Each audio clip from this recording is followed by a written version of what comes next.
आज हम SSC CGL के कुछ ऐसे पीवाईक्यू क्वेश्चंस को सॉल्व करेंगे जो क्वांटिटेटिव एप्टीट्यूड से हैं और आपको उन्हें देखकर पहले ये लगेगा कि ये काफी डिफिकल्ट होंगे, पर जब आप मेरे साथ इन्हें सॉल्व करेंगे तो आप क्लियरली बहुत ही आसानी से इन क्वेश्चंस को सॉल्व कर पाएंगे और इससे रिलेटेड इन क्वेश्चंस के जो बेसिक कॉन्सेप्ट हैं वो भी आपको क्लियर हो जाएंगे।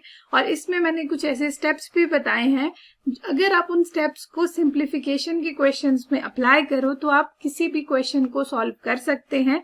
और मैंने ट्रिग्नोमेट्रिक से रिलेटेड भी कुछ चीजें इस वीडियो में बताई हैं जिससे आप एसएससी का जो ट्रिग्नोमेट्री का सेक्शन रहता है, मतलब ट्रिग्नोमेट्री के जो क्वेश्चंस आते हैं, आप उसे डिकोड कर सकते हैं। तो चलिए शुरू करते हैं आज की इस वीडियो को। तो फर्स्ट क्वेश्चन जो आज हम सॉल्व करेंगे वो यहाँ पर लिखा गया है। इस तरीके के जो क्वेश्चंस हैं वो बहुत ज्यादा एसएससी में पूछे जाते हैं। अगर हम ट्रिग्नोमेट्री की बात करें तो ट्रिग्नोमेट्री में वैसे तो अलग अलग तरह के क्वेश्चंस पूछे जाते हैं, पर स्पेशली दो तरह के क्वेश्चन जरूर पूछे जाते हैं। फर्स्ट जो राइट एंगल ट्राइंगल से क्वेश्चंस बनते हैं और दूसरे क्वेश्चन बनते हैं ट्रिग्नोमेट्रिक टेबल से। ठीक है, अगर आपको ट्रिग्नोमेट्री का टेबल पता है, उस टेबल में होता क्या है, एक तरफ साइन, कॉस, टेंजेंट को टेंजेंट इस तरफ लिखा गया होता है और उस दूसरी तरफ जो है वो एंगल्स दिए गए होते हैं और यहाँ पर जो होती है बीच में वैल्यूज मेंशन की होती है उन एंगल्स की। ठीक है, अगर आपको ये आता है तो आप इस क्वेश्चन को इजीली सॉल्व कर सकते हैं। तो अब हम इस क्वेश्चन को सॉल्व करेंगे। यहाँ पर आपको गिवन है कि जो एंगल है वो 30 डिग्री का है। अगर ये गिवन है तो ये एक्सप्रेशन आप इजीली सॉल्व कर सकते हैं। देखने में थोड़ा सा आपको कॉम्प्लिकेटेड लगेगा, बट ये बहुत सिंपल है। जैसे अगर आप एक ही जगह पहले क्या करिए, 30 डिग्री फिल कर दीजिए। ठीक है, ए कितना हो गया, 8 साइन 30 डिग्री, मीन्स कि जो 30 डिग्री है ना, जहां जहां ए लिखा है वहां वहां 30 डिग्री लिख दो। ठीक है, ये एंगल्स हैं। Plus 11 cos sec 30 degree minus cot square 30 degree. ठीक है, divided by 10 cos 2 30 degree.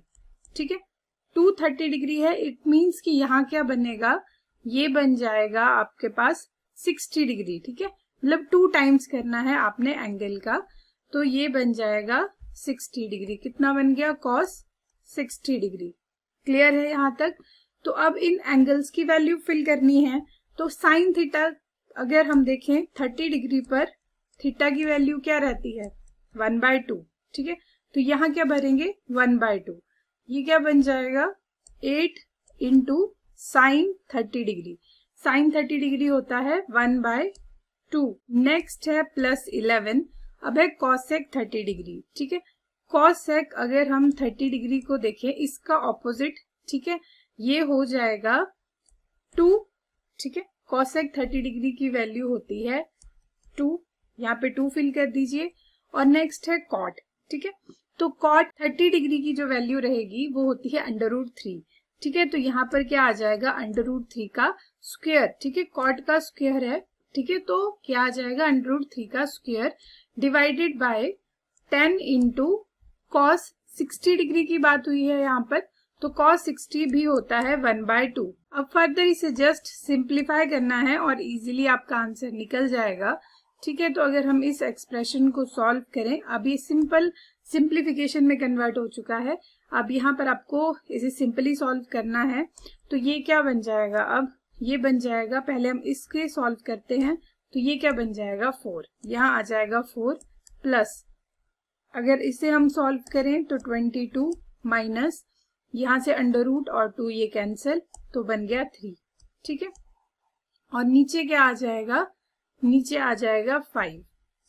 Clear है कैसे आया 5? तो इस तरह से अगर आपको ऐसे क्वेश्चन दिखें तो आप इसे इजीली सॉल्व कर सकते हैं।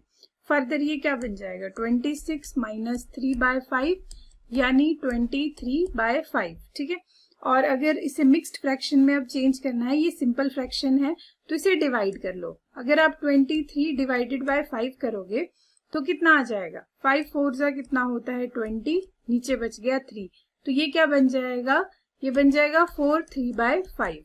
क्लियर है, यहाँ पर ऑप्शन जो है वो 2 करेक्ट रहेगा। आई होप आपको क्लियर हो गया होगा। इस क्वेश्चन में कुछ नहीं करना है, जस्ट आपने एंगल की वैल्यू को पुट करना है और आप जो है वो इसे सिंप्लीफाई करते जाएंगे और आंसर आपका इजीली निकल जाएगा। एक्सप्रेशन इससे भी लंबा हो सकता है, ठीक है, हो सकता है जिसमें टेंजेंट भी हो, आपके पास यहाँ पर साइन की और वैल्यूज हो, कॉसेक हो, कुछ भी हो इस एक्सप्रेशन में, ये कितना भी लंबा हो, बस आपको सिंपली टेबल जरूर लर्न होना चाहिए, उससे सारे क्वेश्चंस आपके निकल जाएंगे। तो अब नेक्स्ट क्वेश्चन सॉल्व करते हैं। नेक्स्ट क्वेश्चन में आपको ये एक्सप्रेशन जो है वो एसएससी के एग्जाम में दिया गया था। ये एक्सप्रेशन बहुत लंबा है, पर इस एक्सप्रेशन को सॉल्व करने के लिए यहाँ पर हम बॉड मास को भी यूज करेंगे और साथ ही साथ हमें करना क्या होता है, जब भी इस तरीके के क्वेश्चन आपको मिले, ठीक है, जहाँ पे मिक्स्ड फ्रैक्शन हो, ब्रैकेट हो, उसके बाद आपके पास जैसे डिवीजन, ठीक है, फिर आपके पास जो है वो ऑफ है, मल्टीप्लाई है, प्लस माइनस, तो आपको किस सीक्वेंस में इसे सॉल्व करना है। सबसे पहली जो प्रायोरिटी आप देंगे वो देंगे मिक्स्ड फ्रैक्शन को, ठीक है। मिक्स्ड फ्रैक्शन को आपको सॉल्व करके क्या करना है, सिंपल फ्रैक्शन में उसे कन्वर्ट करना होगा, ठीक है। सेकेंड स्टेप में आप याद रखना, आपको जितने भी ब्रैकेट्स वहां होंगे उन्हें आपको सॉल्व करके ब्रैकेट के अंदर जो भी लिखा है उसे आपको जो है वो सॉल्व करके आप फर्दर फिर आंसर कैलकुलेट कर पाएंगे। थर्ड जो प्रायोरिटी रहेगी वो ऑफ की होगी, ठीक है। फोर्थ जो प्रायोरिटी होगी वो आपके पास रहेगी डिवीजन की, ठीक है। नेक्स्ट रहेगी प्रायोरिटी मल्टीप्लिकेशन की, ठीक है। 6 नंबर पे होगा एडिशन और लास्ट 7 नंबर पे होगा सब्ट्रैक्शन। क्लियर है, ठीक है। अब इसी हिसाब से हम इन क्वेश्चंस को सॉल्व करेंगे। तो चलिए अब स्टार्ट करते हैं।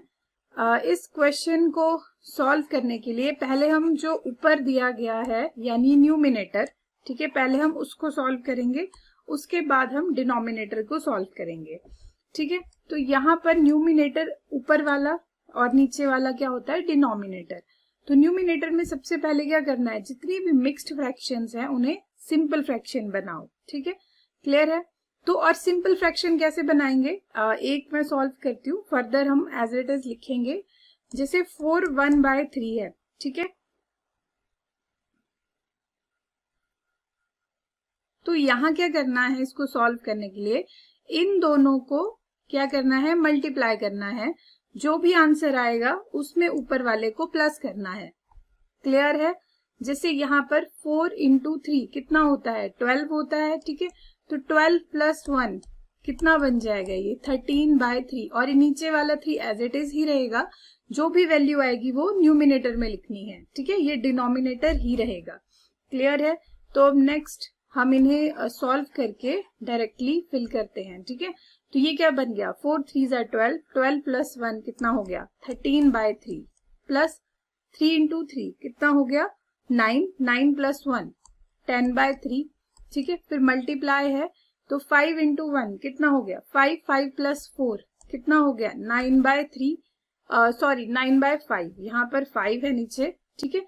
जो भी आपके यहाँ पर फ्रैक्शन बार के नीचे होगा ना, वो आपने एज इट इज डिनोमिनेटर में लिखना है, ठीक है। और जो भी वैल्यू हम कैलकुलेट कर रहे हैं वो न्यूमिनेटर में आएगी। अब नेक्स्ट है डिवाइड, ठीक है, डिवाइड का साइन है, तो यहाँ पर क्या रहेगा, 4 3 कितना हो गया, 12, 12 + 3 कितना हो गया, 15/4, ठीक है, इनटू, अब ब्रैकेट है, ब्रैकेट में भी पहले क्या करो, जो मिक्स्ड फ्रैक्शंस है उनको सॉल्व कर लो। तो ये क्या बन गया, 6 4 24 + 1 कितना हो गया, 25/4, ठीक है। नेक्स्ट है ऑफ, और ये 15 × 1 15, 15 + 1 16/15। क्लियर है। ये आ गई अब हमारे पास जितनी भी मिक्स्ड फ्रैक्शन थी, अब हमने उन्हें सिंपल फ्रैक्शन में कन्वर्ट कर दिया है, ठीक है। अब इसे सॉल्व करेंगे, डिनोमिनेटर हम बाद में सॉल्व करेंगे, ये इजी है। अब मैंने बात की थी आपके पास जो बॉड मास रूल की, ठीक है। तो बॉड मास में क्या होता है, पहले हम ब्रैकेट्स को ओपन करते हैं। ब्रैकेट्स को ओपन करने के लिए ब्रैकेट में जो भी है, चाहे यहाँ प्लस होगा, चाहे माइनस, चाहे मल्टीप्लाई होगा, उससे आपको सॉल्व करना होगा, ठीक है। तो जैसे यहाँ पर तो ऑफ है, तो यहाँ पर क्या रहेगा, ये 13/3 plus 10/3 into 9/5 divided by 15/4 into क्या आ जाएगा यहाँ पे 25/4, ऑफ पे बेसिकली मल्टीप्लाई की तरह ही सॉल्व होता है, ठीक है। तो अगर आप इसे कट करेंगे तो यहाँ क्या बन जाएगा, ये 4, ठीक है। यहाँ पर क्या है, 5 के टेबल से इन्हें कट करेंगे तो ये 3, ये 5, ठीक है। फर्दर इसे हम कैलकुलेट करेंगे तो ये क्या बन जाएगा, 13/3, 10/3 multiplied by 9/5 divided by 15/4 into 20/3। Clear है, यहाँ तक क्लियर है आपको। अब नेक्स्ट क्या करना होता है, नेक्स्ट जब हम इसे सॉल्व करते हैं सिंप्लीफिकेशन में, आज तक मैंने जितनी भी वीडियोस बनाई है मैंने एक चीज जरूर कही है कि जब भी सिंप्लीफिकेशन में डिवाइड आए तो कोशिश करो कि उसे मल्टीप्लाई में कन्वर्ट कर दो, ठीक है। और जब कन्वर्ट करेंगे तो उससे पीछे जो भी फ्रैक्शन दी है उसको क्या करना है, ऑपोजिट मतलब डिनोमिनेटर को ऊपर लिखना है और न्यूमिनेटर जो है वो नीचे आ जाएगा जब हम मल्टीप्लाई का साइन अप्लाई करेंगे, ठीक है। तो यहाँ क्या बन गया, 13/3 प्लस 10/3 इंटू 9/5 इंटू 4/15, ठीक है। और नेक्स्ट है इंटू 20/3। अब क्लियरली क्या करना है आपको, इसको सॉल्व करना है, ठीक है। यहाँ पर जब हम इसे सॉल्व करेंगे तो ये क्या आ जाएगा, 3 3 9, ठीक है। फिर से 3 से 3 कैंसिल। अब नेक्स्ट इसे सॉल्व करने के लिए क्या करना है, आप फर्दर कट कीजिए, ठीक है। जैसे 5 से हम 10 को कट करेंगे तो 2, ठीक है। नेक्स्ट 15 है तो यहाँ पर आ जाएगा 4, यहाँ पर आ जाएगा 3। ये मैं 5 के टेबल से ही कट कर रही हूँ इनको। तो ये क्या बन गया, 13/3 प्लस 4 4 16, 16 to 32, 32/3, ठीक है। इसका एलसीएम ले लीजिए फर्दर, तो यहाँ आ जाएगा 3, ठीक है। ये आ जाएगा 13 प्लस 32, ये हो गया 45/3। क्लियर है यहाँ तक। हमारा न्यूमिनेटर ये सारा के सारा अब सॉल्व हो चुका है। अब बात करेंगे डिनोमिनेटर के बारे में, ठीक है। 45/3 आ गया न्यूमिनेटर। क्लियर है आपको। नेक्स्ट अब डिनोमिनेटर देखेंगे। डिनोमिनेटर में जो एक्सप्रेशन दिया है वो है 2/3 डिवाइडेड बाय 5/6 इंटू 2/3। तो यहाँ पर भी आप क्या करिए, तो यहाँ पर सिंपल जो आपके पास डिवीजन है उसको मल्टीप्लाई में कन्वर्ट करो, 2/3 इंटू 6/5 इंटू 2/3, ठीक है। और अगर हम इसे कट करेंगे तो यहाँ 2 आ जाएगा, ठीक है। और फर्दर अगर आप इसे देखेंगे तो बन गया 2 2 4, 4 2 हो गया आपके पास 8, ठीक है। 8/15। क्लियर है, आपके पास न्यूमिनेटर और डिनोमिनेटर दोनों आ चुके हैं। अब न्यूमिनेटर कितना था, 45/3 और आपके पास जो डिनोमिनेटर है वो रहेगा 8/15, ठीक है। अब आप इसे सॉल्व कर सकते हैं। यहाँ पर क्या करना है, सिंपल सी बात है, जब इसे हम अरेंज करते हैं तो जो पास पास वाले नंबर्स होते हैं ना वो एक साथ आ जाते हैं, ठीक है।